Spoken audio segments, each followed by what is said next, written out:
Hi అండి, నమస్తే. నేను మీ Swathi Bhaskar. Welcome to our channel. చింత చిగురు సీజన్ అయితే వచ్చేసింది కదా.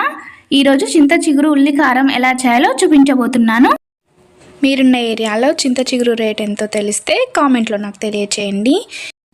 అమ్మ ఇలా ఇంటి ముందున్న చింత చెట్టుకి లేతగా ఉన్న చింత చిగురు 1/2 kg అంతా తెంపుకొచ్చింది. 1/2 kgకి 5 మీడియం సైజ్ ఆనియన్స్ అయితే సరిపోతాయి. మీరు బిగ్ సైజ్ తీసుకుంటున్నట్లయితే 4 అయితే సరిపోతాయి.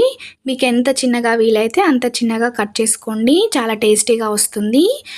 అలాగే చింత చిగురుని ఒకసారి వాష్ చేసుకొని పక్కన పెట్టుకోవాలి. ఇక ప్రాసెస్లోకి వెళ్ళిపోదాం. స్టవ్ మీద ప్యాన్ పెట్టుకొని 2 టేబుల్ స్పూన్ ఆయిల్ వేసుకోవాలి.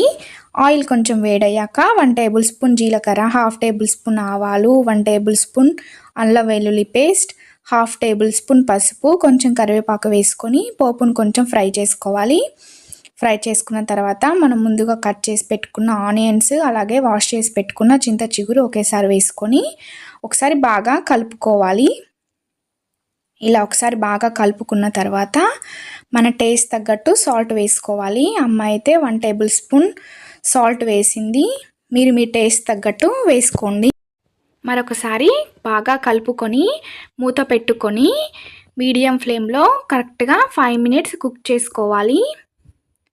5 మినిట్స్ తర్వాత మన టేస్ట్ తగ్గట్టు కారం వేసుకోవాలి. అమ్మ అయితే 1 బిగ్ టేబుల్ స్పూన్ కారం వేసింది. తర్వాత కరెక్ట్గా 2 మినిట్స్ కుక్ చేసుకుంటే చాలండి. ఎంతో టేస్టీగా ఉండే చింత చిగురు ఉల్లి కారం రెడీ అయిపోతుంది. నాకైతే చాలా ఇష్టం, అడిగి మరీ చేయించుకున్నాను. ఒకసారి ఇలా ట్రై చేసి ఎలా వచ్చిందో కామెంట్లో నాకు తెలియచేయండి. వీడియో నచ్చినట్లయితే లైక్ చేయండి, షేర్ చేయండి, ఛానల్ని సబ్స్క్రైబ్ చేయండి. ఇట్లో Swathi Bhaskar. Thanks for watching.